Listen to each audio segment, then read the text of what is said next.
ये है दूसरा चरण कि एक गाय एक एकड़ का हमारा दर्शन है। आपको बोलना अच्छा, एक गाय एक एकड़ मिनिमम हमारा दर्शन है। पहले मैं वापस बता देता हूं कि बैक्टीरिया का भोजन कार्बन होता है। सिर्फ बैक्टीरिया डालेंगे इनिशियल परिणाम मिलेगा, लेकिन गोबर नहीं डाला परिणाम नहीं मिलेगा लंबा। एक गाय एकड़ का दर्शन हमारा क्या है? आपने तुवेर दाल उगाई, अरहर दाल उगाई, मूंग उगाया, मूंगफली उगाया, कुछ भी उगाया, दाना बाहर बेचा, पत्ता तो निकलेगा ही। एक एकड़ में से कम 2 गाय का पत्ता निकलता है कि नहीं? है ना? नहीं दूध देने वाला नंदी या नहीं दूध देने वाला गौ माता भी पत्ता खा के गोबर तो देगा ही। गोबर फ्री में पड़ा कि नहीं? उसी गोबर को 2 फीट ऊंचा 2 फीट चौड़ा ये सब लाइन कर देना है। बड़ा ढेर नहीं करना है, छोटा ऐसा नीचे लाइन करना है। 2 फीट पहुंचा लंबा लाइन, कोई पेड़ की छांव में चलेगा, ग्रीन नेट के नीचे चलेगा। उसके ऊपर 50 लीटर बैक्टीरिया छिड़क देना है 1 टन के ऊपर। फिर उसको नमी बना के रखना है गीला करके। 50 to 60 डेज 50 से 60 दिन में वर्मी कंपोस्ट जैसा खाद बन जाएगा ठंडी प्रोसेस में। तो ये उसका खुराक है और ये ठंडी प्रोसेस में खाद बनेगा। मित्रों समझ लीजिए कि अगर हम बोलेंगे कि भाई खाद नहीं डालना है तो नहीं चलेगा। क्यों नहीं चलेगा? क्योंकि हर बैक्टीरिया का भोजन कार्बन होता है। वनस्पति के कृषि के विस्तार में कार्बन कहां से मिलेगा? वनस्पति के कचरे से भी मिलेगा, जर्सी गाय के गोबर से मिलेगा, भैंस के गोबर से मिलेगा। उसमें कोई 50 कंपाउंड है, किसी में 100 है, किसी में 200 कंपाउंड है। फक्त देशी गाय माता के गोबर में ही 1200 कंपाउंड है, दुनिया में कहीं पर भी नहीं है। इसीलिए गोबर देशी गाय का चाहिए। वो बैलेंस फूड भोजन खिलाएगा पौधे को, तो ये गोबर चाहिए। और देशी गाय के गौमूत्र में ही 5100 कंपाउंड है, विश्व में कहीं और भी नहीं है। तो सिर्फ और सिर्फ देशी गाय का ही गोबर क्यों लगना है? वो स्ट्रिक्टली फॉलो करना है। तो ये मुफ्त में पड़ गया, तो ये शाश्वत कृषि जाएगी। मतलब टेम्पररी हमको चाहिए, जादू जैसा अभी परिणाम मिल गया, जादू दिख गया, अभी हम यही करेंगे, ऐसा नहीं करना है। लंबा नहीं चलेगा, शाश्वत विकास करना है। तो एक ही बात होगी, आज के बाद अगले साल और अच्छा परिणाम मिलना चाहिए, उसके अगले साल और अच्छा परिणाम मिलना चाहिए। तो आपकी अगली पीढ़ी को और अच्छी जमीन चाहिए, तो मिनिमम गोबर एक गाय एक एकड़ का डालना ही डालना है। और अगर आप गांव में बड़ा ढेर करेंगे गोबर का, उसके अंदर हाथ डालेंगे तो गर्म होता है ना, वो गर्मी क्यों पकड़ता है? बहुत अंदर गर्म पकड़ के काफी कार्बन उड़ जाते हैं। जैसे ही दूध को गर्म करते हैं, विटामिन B12 से लेकर 50% कंपाउंड उड़ जाता है। पास्चुराइज करेंगे, काफी चीज चला जाता है। वैसे ही गोबर के 1200 कंपाउंड अगर बड़ा ढेर में गर्मी में पका है, धूप में पका है, तो बहुत कार्बन उड़ जाएगा। तो ये ठंडी प्रोसेस में कहीं छांव में करने की चीज है। तो ये आपको गोबर चाहिए ही चाहिए, और ये मुफ्त में गोबर पड़ा है। तो एक गाय एक एकड़ का हमारा मिनिमम दर्शन है।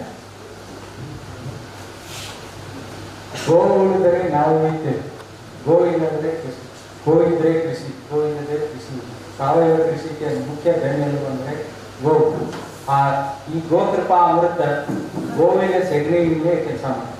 ಅಂದ್ರೆ ನಾವು ಭೂಮಿಯಲ್ಲಿ ಅಂದ್ರೆ ಮೊದಲಿಂದ ನಾವು ಸಾವಯವ ಕೃಷಿಕರು ನಮ್ಮ ಪೂರ್ವಜರು ಮಾಡ್ತಾ ಇದ್ರು। ಅವಾಗ ನಮ್ಮ ಭೂಮಿಗೆ ಬೇಕಾಗುವಂತ ಬ್ಯಾಕ್ಟೀರಿಯಾಸ್ಗಳು ಇದ್ವು, ಅದನ್ನ ಕೀಟನಾಶಕ ಬಳಸಿ ಎಲ್ಲ ಬಳಸಿ ಹೋಗಿ ಅದನ್ನ ಮರಳಿ ಮತ್ತೆ ಕೃಷಿಗೆ ತರಬೇಕಾದ್ರೆ ಇದು ಗೋಕೃಪಾ ಅಮೃತ ಜಲ ಆ ಬ್ಯಾಕ್ಟೀರಿಯಾಗಳನ್ನು ನಿಮ್ಮ ಭೂಮಿಯಲ್ಲಿ ಬಿಡ್ತಾರೆ। ಅದಕ್ಕೆ ಮುಖ್ಯ ಆಹಾರವಾಗಿ ಕಾರ್ಬನ್ ಬೇಕು। ಕಾರ್ಬನ್ ಅಂದ್ರೆ ಈ ಗಿಡಗಳ ಎಲೆಗಳು ಮತ್ತೆ ವನಸ್ಪತಿಗಳ ಎಲೆಗಳು ಮತ್ತೆ ಈ ದೇಶೀಯ ಆಕಳ ಸೆಗಣಿ, ದೇಶೀಯ ಆಕಳ ಸೆಗಣಿ। ಈ ದೇಶೀಯ ಆಕಳ ಸೆಗಣಿಯಲ್ಲಿ 1200 ಕಂಪೌಂಡ್ಸ್ ಇದೆ। ಇದು ಎಣ್ಣೆಯಿಂದ ಎಚ್ಚೆತ್ನಲ್ಲಿ ಯಾವುದೇ ತರದ್ದು ಈ ಕಂಪೌಂಡ್ಸ್ಗಳು ಇಲ್ಲ। ಇದು ಮಾತ್ರ ದೇಶೀಯ ಆಕಳ ಸೆಗಣಿಯಲ್ಲಿ 1200 ಕಂಪೌಂಡ್ಸ್ಗಳು ಇದ್ರೆ ಅದಕ್ಕೆ ಬೇಕಾಗುವಂತ ಪೋಷಕಾಂಶಗಳು ಯಾವ ತರ NPK ಇರಲ್ಲ, ಅದೇ ತರದ 1200 ಕಂಪೌಂಡ್ಸ್ ದೇಶೀಯ ಆಕಳ ಮಜ್ಜಿಗೆ ಇದು ಸೆಗಣಿಯಲ್ಲಿದೆ। ಸೆಗಣಿಯನ್ನ ನೀವು ಯಾವ ತರ ಕಂಪೋಸ್ಟ್ ಮಾಡ್ಬೇಕಂಬುದು ಎರಡನೇ ಸ್ಟೆಪ್ ಅದ ಒಂದು ಕ್ರಮ ಸರ್। ಯಾವ ತರ ಅಂದ್ರೆ ಇದು ಸೆಗಣಿ, ದೇಶೀಯ ಆಕಳ ಸೆಗಣಿನೇ ಬೇಕು, ಬೇರೆ ಯಾವುದು ನಡೆಯಲ್ಲ ದೇಶೀಯ ಆಕಳದ। ಈ ಸೆಗಣಿಯನ್ನ 2x2 ಇದು ಯಾವ ತರ ಇದು ಇದೆಯಲ್ಲ ಸೌಂಡ್ ಬಾಕ್ಸ್, ಈ ಸೌಂಡ್ ಬಾಕ್ಸ್ ಅಂದ್ರೆ 2x2 ಈಚ್ ಹೈಟ್ ಮಾಡ್ಕೋಬೇಕು। ಅಂದ್ರೆ 2 ಈಗ 2 ಹೈಟ್ ಇದನ್ನ ನೀವು ನೆರಳಲ್ಲೇ ಮಾಡ್ಕೋಬೇಕು, ಗಿಡದ ನೆರಳಲ್ಲಿ ಅಥವಾ ಗ್ರೀನ್ ಸೈಡ್ ನೆಟ್ ಮಾಡ್ಕೊಂಡು ಈ ತರ 2x2 ಮಾಡ್ಕೊಂಡು ಅದರೊಳಗೆ ಹೋಲ್ ಹೊಡಿಬೇಕು। ಜಿಗ್ಜಾಗ್ ಹೋಲ್ ಹೊಡಿಬೇಕು. ಆ ಹೋಲ್ನೊಳಗೆ 1 ಟನ್ ಸಗಣಿಗೆ 50 ಲೀಟರ್ ಗೋಕೃಪಾಮೃತನ ಆ ಹೋಲನ್ನು ಬಿಡಬೇಕು. ಮತ್ತೆ ಇದನ್ನ ಹಸಿಯಾಗಿರ್ಬೇಕು. ಮೇಲೆ ಮೇಲೆ ಮೇಲೆ ಮುಂಜಾನೆ ಅಥವಾ ಸಾಯಂಕಾಲ ಅದು ನೀರು ಹಾಕಬೇಕು, ಸ್ವಲ್ಪ ನೀರು ಉಳಿಬೇಕು, ಹಸಿ ಇರಬೇಕು.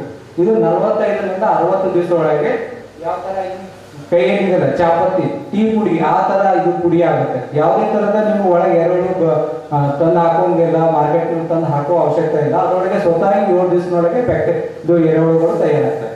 ಅಂದ್ರೆ 40ರಿಂದ 50 ದಿವಸ ಒಳಗೆ ಈ ಎರೆಹುಳುಗಳು ತಯಾರಾಗ್ತವೆ. ಅಂದ್ರೆ ಈಗ ಕೃಷಿಕರು ಏನ್ ಮಾಡ್ತಾರೆ, ಮಾತ್ರ ಗೋಕೃಪಾಮೃತನೇ ಸ್ಪ್ರೇ ಮಾಡ್ತಾರೆ. ಬೆಳಗ್ಗೆ ಸ್ಪ್ರೇ ಮಾಡಾಕ್ತಾ ಎಲ್ಲಿ ದುಡ್ಡು ಹೋಗ್ತಾವ, ಹೂವು ಬರ್ತಾವ, ಆದ್ರೆ ಅದು ಫಲ ಕೊಡೋದಿಲ್ಲ, ಕಾಯಿ ಬರೋದಿಲ್ಲ, ಇಳುವರಿ ಬರೋದಿಲ್ಲ.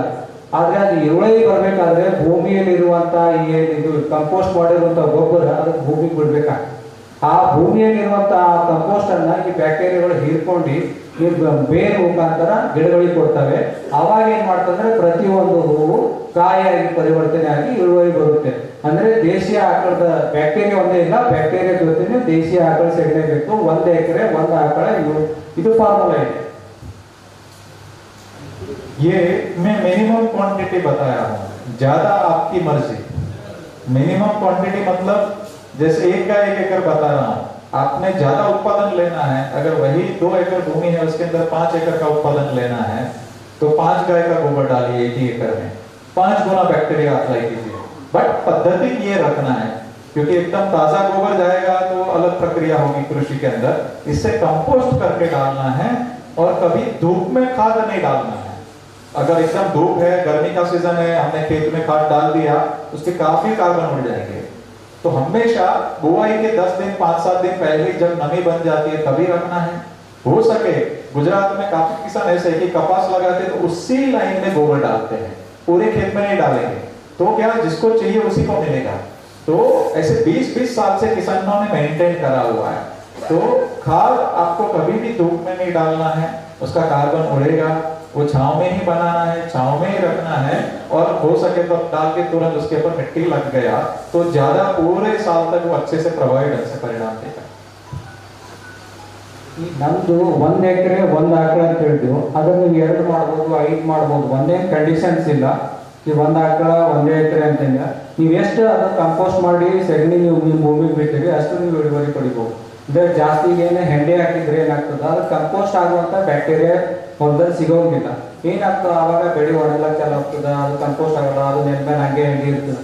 ಅದರಲ್ಲಿ ಈ ತರ ಕಂಪೋಸ್ಟ್ ಮಾಡಿ ಹಾಕಿದ್ರೆ ಭೂಮಿಗೆ ಫಲವತ್ತತೆ ಜಾಸ್ತಿ ಆಗ್ತದೆ. 1 ಎಕರೆ 1 ಎಕರೆ ನೀವು 2 ಮಾಡ್ಬೋದು. ನಿಮ್ಗೆ ಎಷ್ಟು ಇಳುವರಿ ಬೇಕು ಅದನ್ನ ಆಕಳ ಸಗಣಿ ನೀವು ಜಾಸ್ತಿ ಮಾಡ್ಬೋದು. ಅದರ ಜೊತೆ ಆಗಿ ಈಗ ಯೂರಿಯಾ DAP ಏನ್ ಮಾಡ್ತಾರೆ, ಈಗ ಹೊಲ ಚಿಂತಿಸ್ತಾರೆ. ಇದು ಆ ತರ ಮಾಡಂಗಿಲ್ಲ. ಎಲ್ಲಿ ನೀವು ಸಾಲ ಇರ್ತದಲ್ಲ ಆ ಸಾಲದ ಅಂತಾನೆ ಹಾಕ್ಬೇಕು. ಬೆಳೆ ಏನಿರ್ತದೆ ಅದೇ. ಅಂದ್ರೆ ಏನಾಗ್ತದೆ ಅಂದ್ರ ನಾವು ಬೆಳೆ ಜೊತೆ ಕಸಾನು ಬೆಳೆಸ್ತೀವಿ. ಎಲ್ಲ ಕಡೆ ಸಿಂಪಲ್ ನಮ್ಗೆ ಕಸ ಬೆಳೆಸೋದಿಲ್ಲ, ಬೆಳೆ ಅಟ್ಟೆ ಬೆಳೆಸೋದು ಅಂತಂದ್ರೆ ಬಿತ್ತೋ ವರ್ಷನಾದ್ರೂ ಈ ಪೌಡರ್ ಫಾರ್ಮಲ್ಲಿ ಇರ್ತದೆ. ಯಾವ ತರ ನೀವು ಟ್ರ್ಯಾಕ್ಟರ್ನಲ್ಲಿ ಹಾಕಿ ಬಿತ್ತಿರಲ್ಲ ಆ ತರ ನೀವು ಬಿತ್ತಬಹುದು. ಅಥವಾ ನೀವು ಮೆನ್ಯುವಲಿ ಆ ಎಲ್ಲಿ ಗಿಡ ಇರ್ತದೋ ಅಲ್ಲೇ ಹಾಕ್ತಾ ಹೋಗ್ಬೋದು. ಈಗ ಪೂರ್ತಿ ಹೊಲ ತುಂಬ ಸಿಂಪಡಿಸ್ತಾ ಹೋಗ್ಬೋದು. ಅದ್ರ ಜೊತೆ ಏನಾಗ್ತದೆ, ಬೆಳೆ ಜೊತೆ ನಾವು ಕಸನೂ ಬೆಳೆಸ್ತೀವಿ. ಕಸ ಬೆಳೆಸೋದಿಲ್ಲ, ನಾವು ಬೆಳೆ ಬೆಳೆಸೋದಿದೆ ಅಂದ್ರೆ ಮೆನ್ಯುವಲಿ ಮಾಡ್ಬೋದು. अगर गौ माता नहीं है तो आप इनिशियली पहले साल ऐसा कर सकते हैं कि नजदीक कोई भी गौशाला है, उसको अपने खेत का जो भी पत्ता निकला है उसके सामने पत्ता देकर के सामने डबल गोबर लेकर के आके प्रयोग ले लीजिए। एकदम सही लगे फिर घर पे गाय लेकर आइए, बट गोबर उसका चाहिए ही चाहिए। ಕೆಲವರು ನಮ್ಮಲ್ಲಿ ಆಕಳ ಇಡಕ್ಕೆ ಜಾಗ ಇಲ್ಲದೆ ಹೆಂಗ್ ಮಾಡ್ಬೇಕು ಅಂತ ಕೆಲವರು ಪ್ರಶ್ನೆ ಆಗ್ತದೆ. ಅದಕ್ಕೆ ಮುಖ್ಯ ಕಾರಣ ನೀವು ಹೊಲದಲ್ಲಿ ಬೆಳೆದಿರುವಂತ ಬೆಳೆ. ಈಗ ಜೋಳ ಬೆಳೆದ್ರಿ, ಮೇಲಿನ ತೆನಿ ತಗೋತ್ರಿ, ಕೆಳಗೆ ಉಳಿತದಲ್ಲ, ಅದನ್ನ ಇನ್ನೊಂದು ಬಂದಿರುವಂತ ಗೋಶಾಲೆಗೆ ಅಥವಾ ಯಾರು ಗೋಪಾಲನೆ ಮಾಡ್ತಾ ಇದಾರೆ ಅವ್ರಿಗೆ ಕೊಡ್ರಿ, ಅವ್ರ ಹತ್ರ ಹೆಂಡಿ ತಗೊಳ್ರಿ. ಅಂದ್ರೆ ಆ ನಂತರ ನಿಮ್ಗೆ ಅದ್ರ ಉಪಯೋಗ ಆಯ್ತಂದ್ರೆ ನಿಮ್ಮ ಮನೆಗೆ ಆಕಳ ತಗೊಂಡು ಬರ್ರಿ. ಅಂದ್ರೆ ಕೃಷಿಕನ ಮನೆ ಗೋವಿನ ಮುಖ್ಯ ಮನೆ, ಗೋಶಾಲೆ ಅದಕ್ಕೆ ಪರ್ಯಾಯ ಇದೆ. ಮುಖ್ಯ ಗೋವಿಂದ ಯಾವುದಿದೆ ಅಂದ್ರೆ ಕೃಷಿಕನ ಮನೆ ಗೋವಿನ ಮನೆ.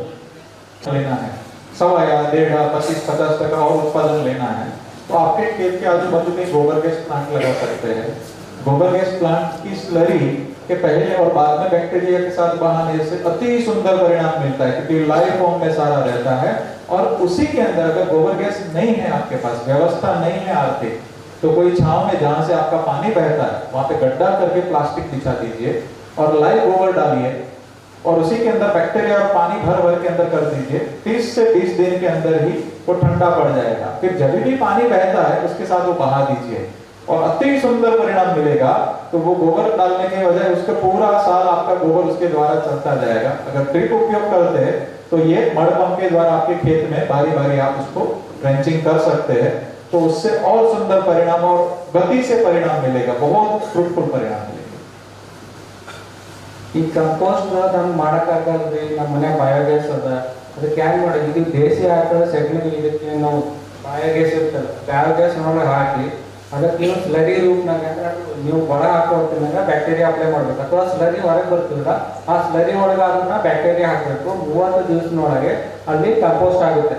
ಆ ಕಂಪೋಸ್ಟ್ ಅನ್ನ ನೀವು ಹರಿ ನೀರಾವರಿ ಇದ್ರೆ ಅದು ಸ್ಲರಿಯನ್ನ ಹರಿ ನೀರು ಜೊತೆ ಬಿಡ್ಬೋದು, ಅಥವಾ ಇಲ್ಲ ನಮ್ಗೆ ಏನಂದ್ರೆ ಅದು ಸ್ವಲ್ಪ ಡೈರೆಕ್ಟ್ ಆಗಿ ಮಾಡಿ ಅದಕ್ಕೆ ಒಣಗಿಸಿ ಹೊಲಕ್ಕೆ ಕಂಪೋಸ್ಟ್ ಮಾಡ್ಬೋದು। ಮತ್ತೆ ಇದು ಪ್ರತಿಯೊಬ್ಬರ ಮನೆಯಾಗ ಬಯೋಗ್ಯಾಸ್ ಮಾಡೋ ಚಾನ್ಸಸ್ ಇರೋಂಗಿಲ್ಲ। ತಾವು 2 ಡ್ರಮ್ಮನ್ನು ಬಳಸಬೇಕಂತ 1 ಡ್ರಮ್ಮನ್ನು ಅಂದರೆ 2.1 ಕೆಳಗಡೆ ಕೊಡಬೇಕು, 1 ಔಟ್, ಇನ್ನು ಔಟ್ ಕೊಟ್ಟು ಒಳಗೆ ಸೆಗಣಿ ಮಿಕ್ಸ್ ಮಾಡಿ ಹಾಕಿ ಆ ಥರ ನಿಮ್ಗೆ ಗ್ಯಾಸ್ ಬಳಸೋದಿಲ್ಲ, ಖಾಲಿ ಕಂಪೋಸ್ಟ್ ಮಾಡೋದು ಅಷ್ಟೇ ಅಲ್ಲ ಅಂತಂದ್ರೆ ಒಂದು ಡ್ರಮ್ನಲ್ಲಿ ನೀವು ಪ್ರಾಕ್ಟಿಕಲಿ ಮಾಡ್ಬೋದು। मैं फिर से कह देता हूँ ये दूसरे चरण के विषय में कि अभी आपने सिर्फ बैक्टीरिया उपयोग किया, टेम्पररी आपके खेत में कुछ कार्बन पड़ा होगा, उससे परिणाम मिल जाएंगे। लेकिन अगर लंबा आपने गोबर उपयोग नहीं किया तो फल फूल गिर सकते हैं, परिणाम नहीं मिल सकता, ऐसा भी बन सकता है। इसलिए गोबर जरूरी है, जरूरी है, जरूरी है। हजारों साल से हमारे पूर्वज गाय के आधारित, गोबर के आधारित ही आगे थे। गौमय वस्ते लक्ष्मी ऐसे नहीं बोला था। हमको 30 साल 40 साल में केमिकल का दुष्प्रभाव पता चल चुका है। हजारों साल से शाश्वत कृषि जो करते थे तो सिर्फ और सिर्फ गाय आधारित करते थे और गोबर ज्यादा से ज्यादा गोबर था और ज्यादा से ज्यादा हमारा उत्पादन था। तो गोबर को कभी नहीं छोड़ना। राजीव दीक्षित जी को आपने सुना होगा, उन्होंने बात करी है कृषि के विषय में। अंग्रेजों ने अपनी पार्लियामेंट में एक बात रखी थी, जो अभी का हाईएस्ट उत्पादन है वो तभी की एवरेज थी।